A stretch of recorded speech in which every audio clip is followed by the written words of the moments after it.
We are Onyx Imaging. We are the highest rated and most reviewed printer service center in Oklahoma.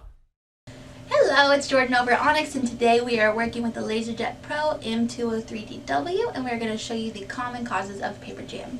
So first, you're just going to open this up, and whenever you're putting in new paper, you're just going to want to take out all the paper that's in it already, and then fan it out just so it's not stuck together, and then you'll put it back in. You also want to make sure that it's not overflowing these max level indicators right here.